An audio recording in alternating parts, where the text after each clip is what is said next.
la sœur Dacentia. Amen. La sœur Carline, pardon.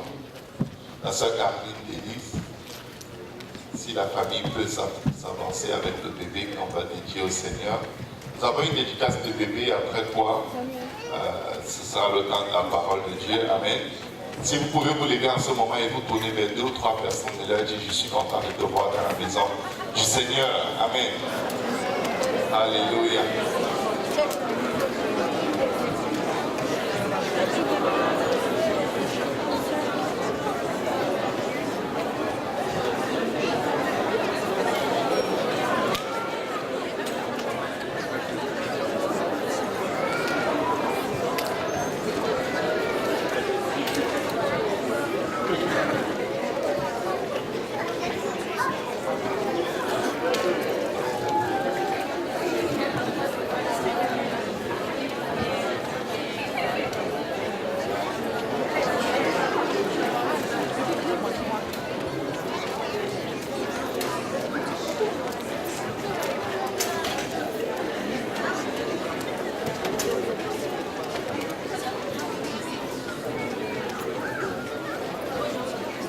Gloire au nom de Jésus, amen. Seigneur est bon, amen. Alléluia.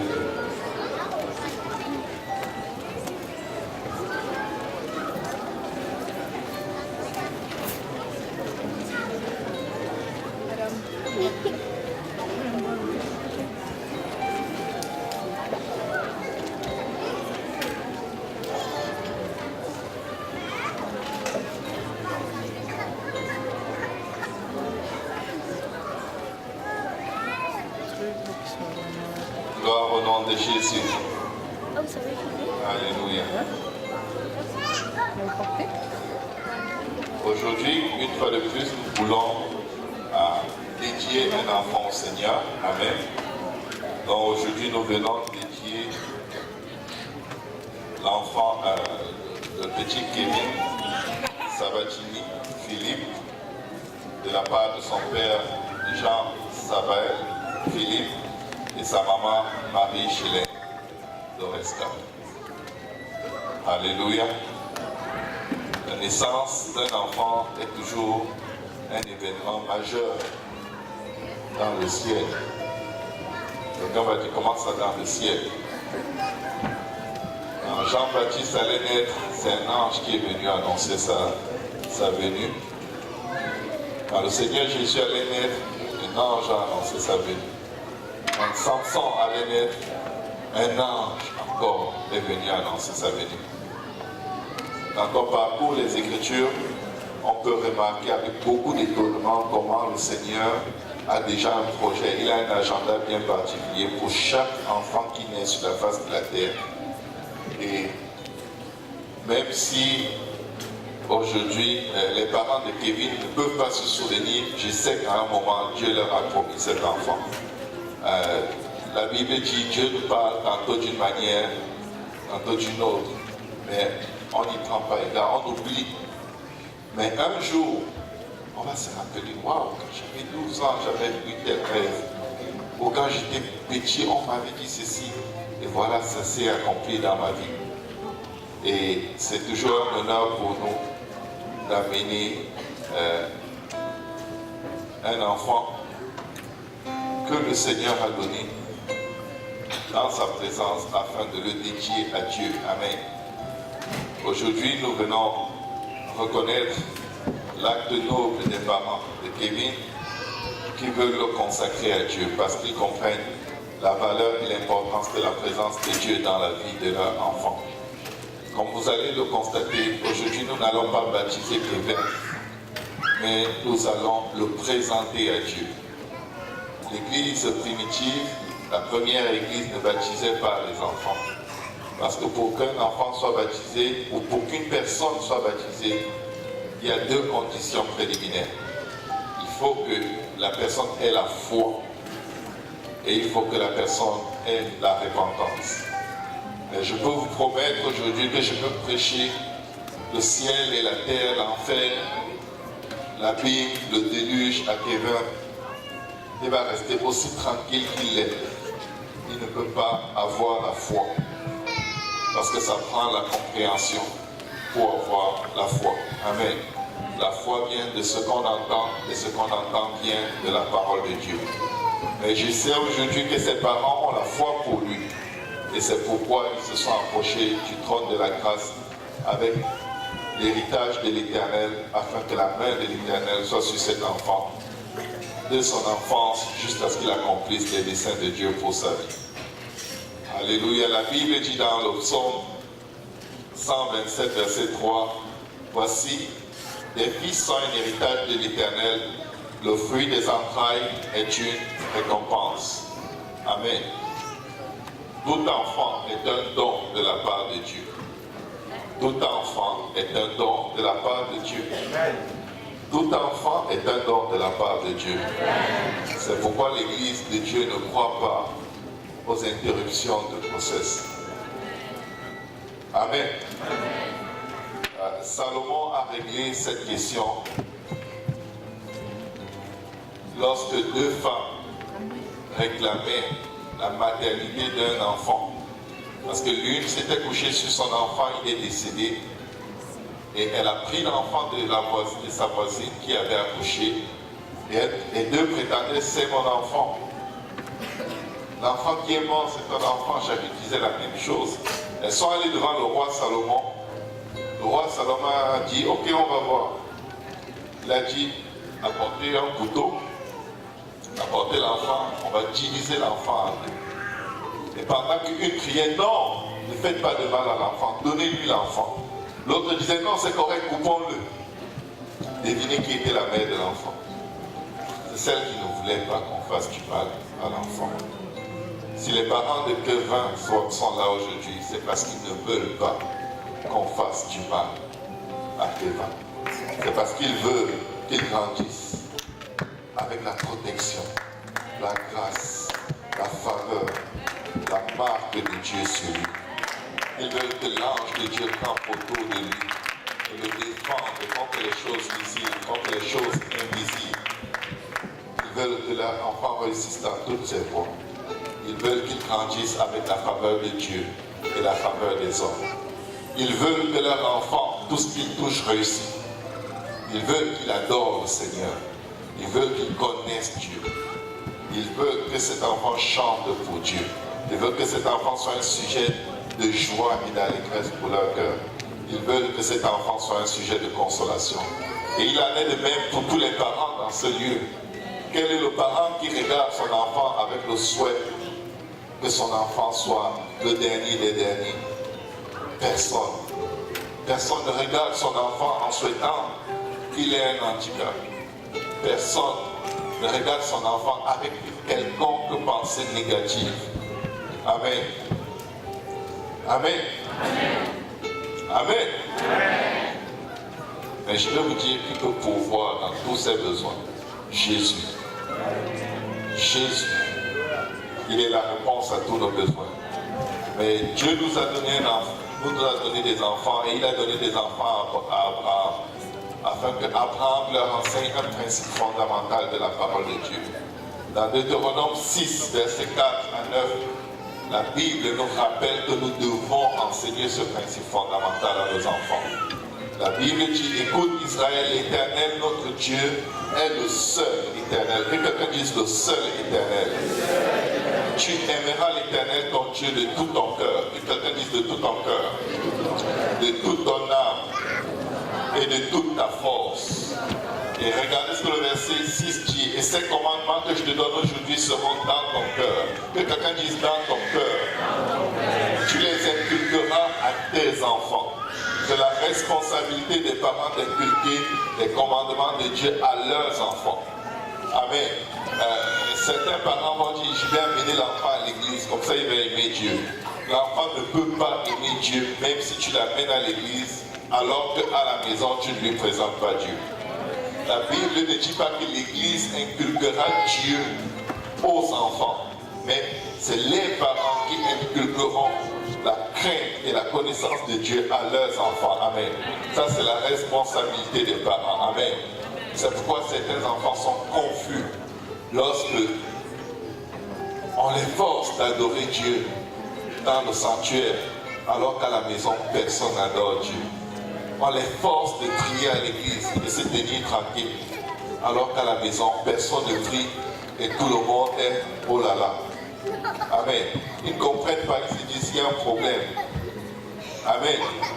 La Bible, la parole de Dieu nous demande d'inculquer les voies de Dieu à nos enfants. Tu les inculqueras à tes enfants et tu en parleras quand? Dans ta maison. C'est là-bas que ça commence, peuple de Dieu. C'est à la maison que ça commence. Quand tu iras en voyage, même en vacances, les vacances approchent par an. Parlez de la parole de Dieu à vos enfants, même en vacances. On ne prend pas de vacances du Seigneur. Amen. Tu peux prendre vacances de l'endroit où tu habites, mais ne prends jamais vacances de Dieu. Amen. Parce que tu risques de jamais retourner de ces vacances que tu prends du Seigneur. Amen.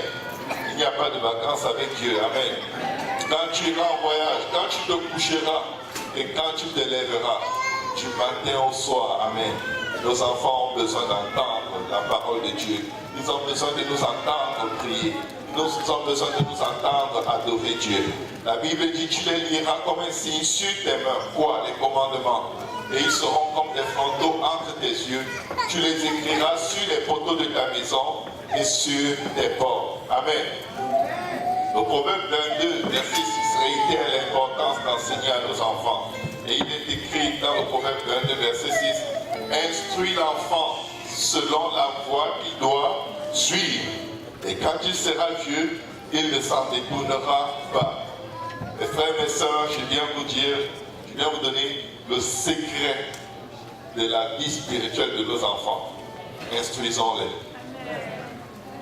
Instruisons-les. Ce n'est pas à coup de prière de délivrance que nos enfants vont aimer Dieu. Amen. Ce n'est pas le jeûne qui va les faire aimer Dieu. C'est l'instruction. Amen.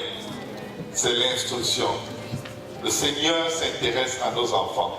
C'est pourquoi il nous dit comment marcher avec nos enfants. Il a dit à Marie comment elle devait se nourrir pendant qu'elle avait le Seigneur dans son sein. Il a dit à la mère de Jean-Baptiste comment elle devait se nourrir pendant qu'elle avait le Seigneur dans son sein. Il a dit à la mère de Samson comment elle devait elle-même se nourrir pendant qu'elle avait Samson dans son sein. Mais le Seigneur nous dit, instruisez ces enfants. Amen. Ils n'ont pas d'autres personnes pour les instruire. Les garderies ne vont pas les instruire, même les garderies chrétiennes. Amen. Ils regardent aux parents. Amen. Ils regardent aux parents. Amen. Alléluia. Si on peut tous se lever en ce moment, nous allons lire Matthieu 19, versets 13 à 14. Dis à ton voisin, Dieu s'intéresse aux enfants. La Bible dit, alors on lui amena des petits enfants afin qu'il leur imposa les mains et pria pour eux. Mais les disciples les repoussèrent. Alléluia. Parfois, on fait des erreurs graves. On dit aux enfants, mets-toi dehors, je veux prier. Allez regarder la télé, je veux prier. Quand on a une étude biblique, le pasteur vient mettez les enfants dans la chambre là-bas avec la télé. Nous, on va faire l'étude biblique. Mais je veux vous dire une chose. C'est l'héritage de l'Éternel.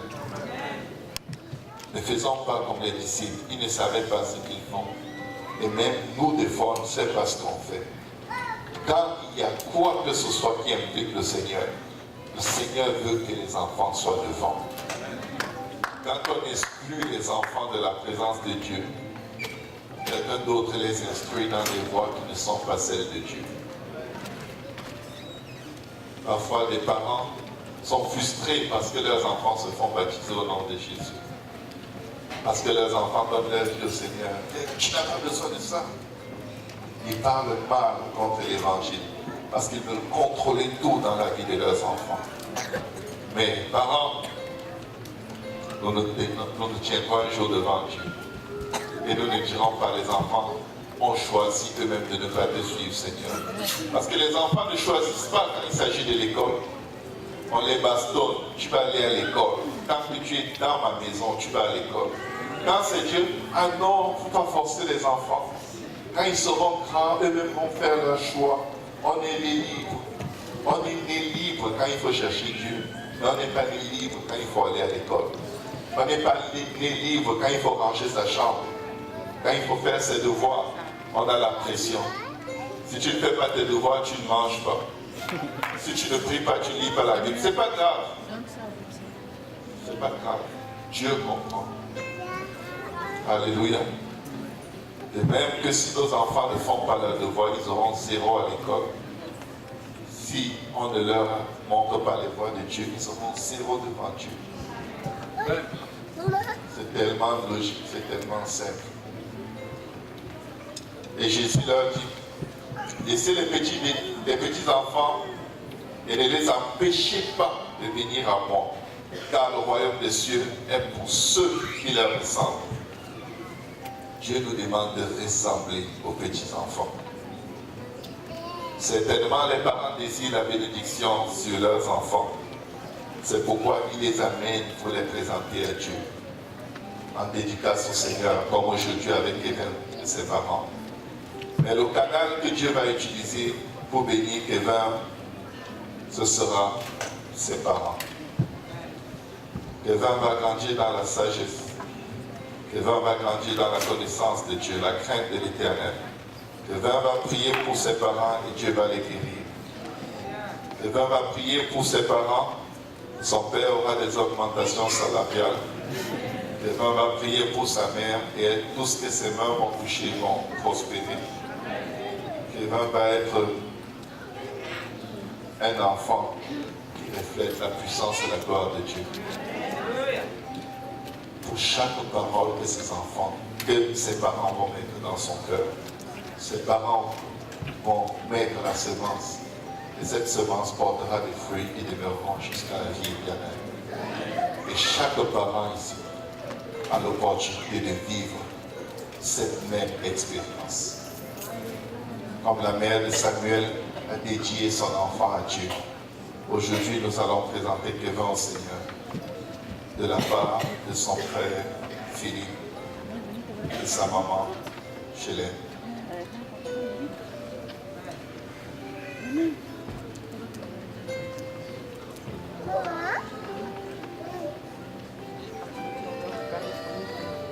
Il est très mignon, il est très vif.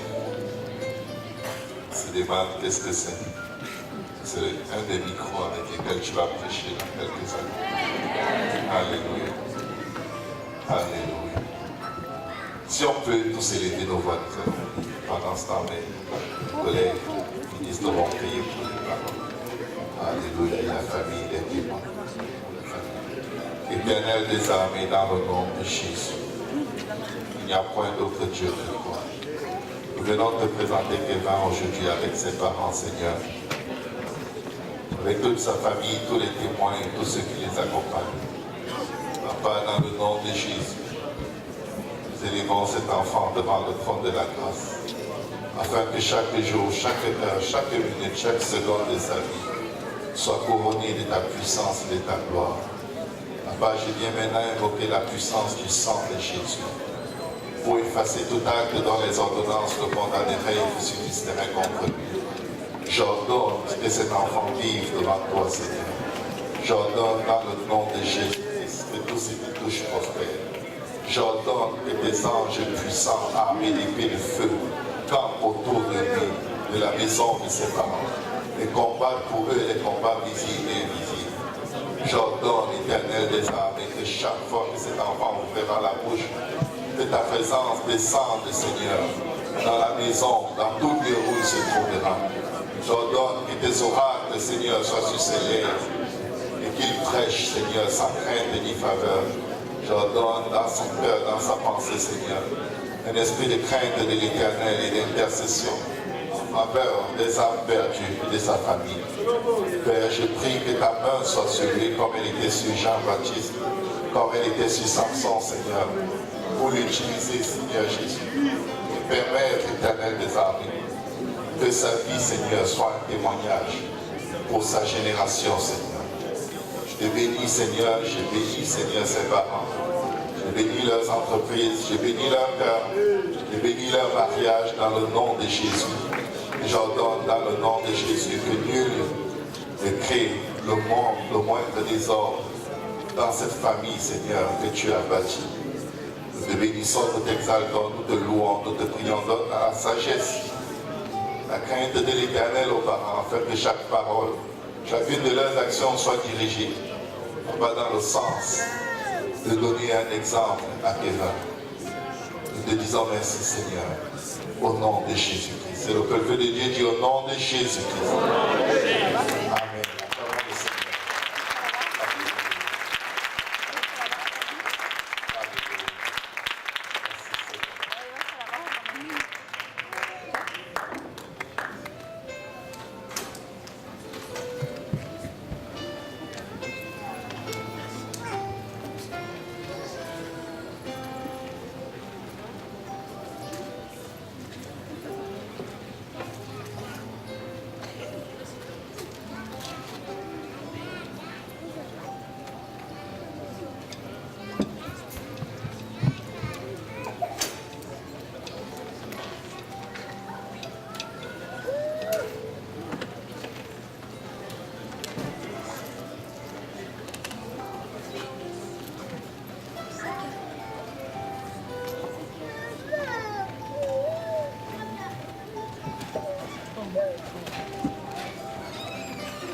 Alléluia, gloire au nom de Jésus. Si on peut encore célébrer, acclamer le Seigneur.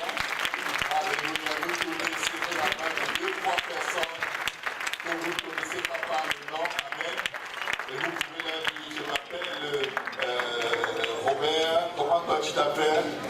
Alléluia. Vous pouvez saluer quelqu'un frère de vous, ne soyez pas gênés. Amen. Les enfants peuvent aller dans leur classe de l'école du dimanche sans faire trop de bruit si possible.